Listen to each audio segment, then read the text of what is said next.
So, if you find yourself in some negative emotion, we want you to not panic about it. Don't beat up on yourself. It's a really interesting thing. You're focused upon something that you do not want, or on the lack of something that you do want. And without meaning to, you beat the drum of it until it's sort of your vibrational habit. And so it seems like this thing that you want is not coming. And then you say something like, I'm stuck. I'm stuck in this place that I don't want to be. And we say, you're not stuck, because nothing stands still. What's actually happening is you're so focused on what is that you're beating the drum of what is and holding the vibration of what is, so more of what is continues to show up in your experience. But it's different what is. In other words, you're not stuck. You're just creating the same thing over and over and over and over and over again. So rather than saying, I don't have enough money, I'm stuck in not enough money, instead begin saying a more accurate assessment, I keep recreating not enough money. I keep beating the drum, so I keep creating the same circumstances over and over again, but they are changing circumstances. The faces are changing, the places are changing, the circumstances are changing. I just keep recreating the same thing. I keep recreating this thing that I want, or I keep recreating this thing that I don't want, but understand, you are not stuck. You are never standing still. You are always pulsing a vibration, and the universe is always responding to your pulsing vibration. So when you say, I get it. I am pulsing a vibration and the universe is responding to my pulsing vibration, and I have control over the vibration that I pulse. Now you're on your way to deliberate creating. I can affect the way I feel by choosing the thought that feels better. But sometimes what happens? So you've been beating a drum, meaning talking about it, thinking about it, talking about it, observing, thinking about it, talking about it, join groups, talking about it, thinking about it. A sort of pattern of vibration is going on within you. Your friends say, how are you? You say, I thought you'd never asked. Now you can send out emails in the gross. You can put people on your email list and send bad news instantaneously to all of them at the same time. So as you are beating the drum of this thing that you do not want, sometimes not even realizing that you're doing it, and then creating this thing that you do not want, then in this awareness that you're not where you want to be, now you feel negative emotion about the negative emotion. In other words, it just sort of compounds itself. And then when you say, oh, here I am in this depression, I need to be in a place of positive emotion, and you reach for the positive emotion and you can't find it because it's not vibrationally accessible to you, then you feel more negative emotion because you know you should feel better. And that is the trap that we want to help you relieve yourself from here today. We want to help you to realize that you're never standing still, and you can't get to where you want to be all at once. No one can. So stop beating up on yourself about the vibration that you can't achieve, and just do your best to feel as good as you can feel right now. Reach for the best feeling thought that you can find. It's like if you are in San Diego and your destination today is Phoenix, and you find yourself in Yuma, you don't beat up on yourself because you're not in Phoenix. You say, I'm on my way to Phoenix. But we don't see that so much, where you are standing in the place of sickness and you want wellness, and you're in this place of not wellness and you're beating up on yourself. And we say, you're on the way, you're on the way, you're on the way. You can't stand still. You're always on the way. You're always on the way to something. So wouldn't you like to be really on your way to Phoenix? You don't go from San Diego to Yuma to San Diego to Yuma, San Diego to Yuma to San Diego to Yuma to San Diego to Yuma to San Diego to Yuma when you're really on your way to Phoenix, because you don't beat up on yourself when you're in Yuma for not being in Phoenix. But when you are sick and wanting to be well, and sick and wanting to be well, and sick and wanting to be well, and you're beating up on yourself for not being well, beating up on yourself for not being well, beating up on yourself for not having enough money, you hold yourself in this pattern where you don't let yourself go where you really want to go. So this gathering here today is about deliberately practicing finding the thought that feels better. And there's a big component to this that you've really got to make up your mind about. It has to not matter to you just for a little while, like the rest of your life, what anybody else thinks about where you are. In other words, you got to give that up. You cannot care anymore what anybody else's response to where you are is, because you know what? They're in a different place. So here you are, you've made it almost to Huma, and somebody that's already over there in Phoenix is belittling you for not finding your way to Phoenix yet. And we say, they don't know. They don't know how far you've come. For example, so you're in strong depression, doesn't matter why. You're in strong depression. It's that suffocating feeling. Now, the most empowering feeling, the feeling that is most natural to you in all of the world, is that feeling of utter empowerment. That's who you are. So anything that feels like disempowerment has got to be the worst feeling in the world. A feeling of betrayal, a feeling of not being able to do something, a feeling of helplessness or hopelessness. That is the opposite end of the empowering scale that really is who you are. So you're in this place of strong depression. Doesn't matter how you got there. And you want to feel good, you just don't have access to that. And so, in the middle of that depression, you find something that just makes you angry. Now, somebody watching you from the outside might say to you, your anger is inappropriate, but they don't know. They don't know what an improvement that anger was over that depression. They don't know the relief you felt when you discovered anger.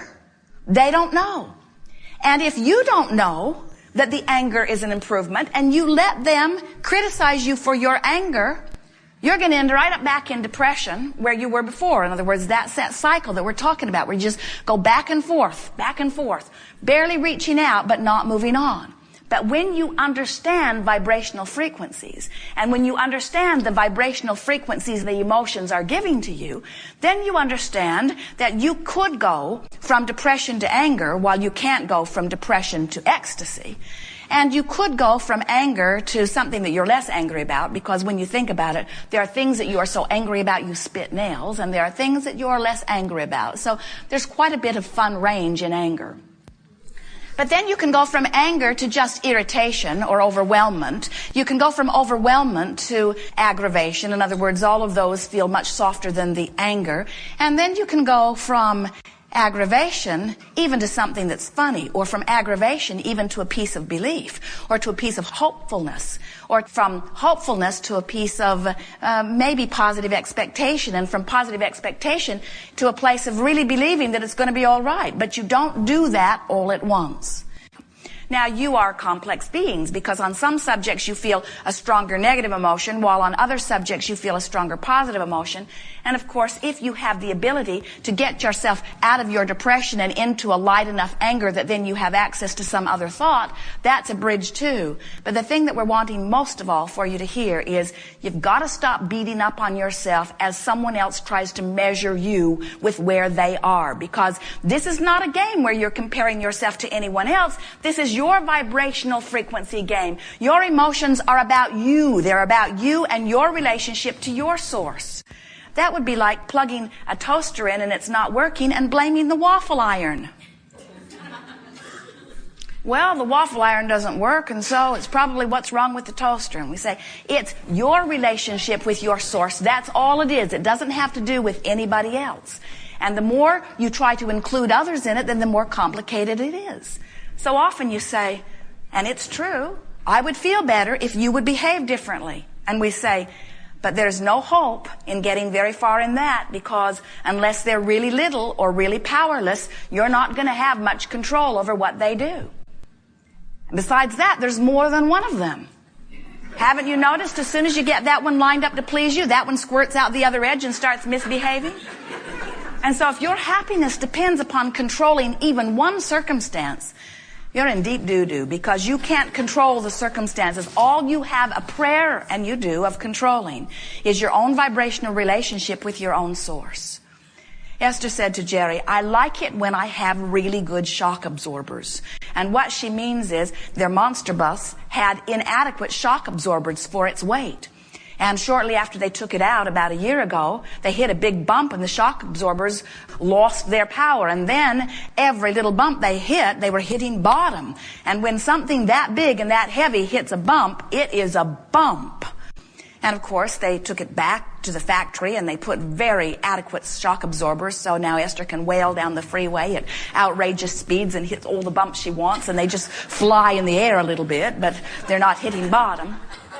And Esther says, I like it when my shock absorbers are like that, where I am so connected with source energy that it does not matter what sort of ripples are in the way. I don't feel them because I ultimately know that all is really well in my world. I no longer need the world to line up in some specific way, whether it's the greater world out there, the world in Iraq, or the world in Washington, or the world of the economy, or even the world of my employees, or the world of my family. I don't want to need anybody to have to be different than they are in order for me to feel good. I want to be so aware of the way I feel and so aware of my choices in thought that I maintain my connection to my source so that the world can percolate along as it chooses and I am joyful anyway. And we say, that is what unconditional love is. It says, the conditions do not affect my connection to my love or to my source. The conditions can be whatever they choose to be. They have nothing to do with me. My work is about paying attention to the things that are coming out of my mouth, the things that are moving through my mind, the things that I'm talking about, thinking about, speaking about, the drum that I am beating. My work is to do my best to beat the drum that feels the best to me. So, as we are moving forward here today, we are eager to talk with you about anything that is important to you. And you will notice that as we are moving along, there'll be a sort of pattern developing. In other words, you gathered in this room even before your bodies got here. You have been, many of you, thinking about this gathering for some time, and the energy is lined up for leading edge creation. It is co-creating at its best. As we are visiting with you, it is our desire to assist you in finding the thought that feels a little better. And sometimes that's going to annoy you because you're going to sit in this chair, many of you, and you're wanting to beat the drum of something that's gone wrong, and you want us to help you jump all the way to the solution. Sometimes all you want is a prediction for an improved solution. Sometimes you want the process for the improved solution. And it's going to annoy some of you because we're just going to tell you all the same thing over and over and over again, which is you just have to reach for the thought that feels better. But it is our expectation as we chew here together today, you will hear enough and see enough and feel enough from what's going on as person after person moves their vibration closer to what they are wanting, that if you want, by the time this gathering is finished today, you will absolutely, without exception, understand that you are the creator of your own reality and that you can, without exception, achieve anything that you want, just one little vibrational, emotional movement at a time. We want you to leave this room so empowered that when someone says to you, you should not be mad, that you can look right at them and be mad. That you can look right at them and say, I be what I be, and I am working on something other than that, but I be what I be. I am incrementally moving to the perfection that is me. Jerry used to tell a story about biscuits that were in the oven that got cooked in the squat.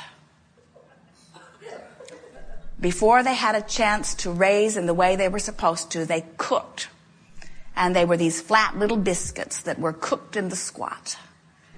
And we want you to understand that you can never get cooked in the squat because you never get done. You are never finished in your creative process. No creation is ever complete. Sometimes when someone else shines a spotlight on you, you feel like you've been caught in the act of completion. And what you might say to them, in fact, it might be a good way to express it to them. Just say to them, when they say you should not be angry, just say, oh, no, I never get cooked in the squat. They won't know what it means, and it's just as well. But you'll know what it means.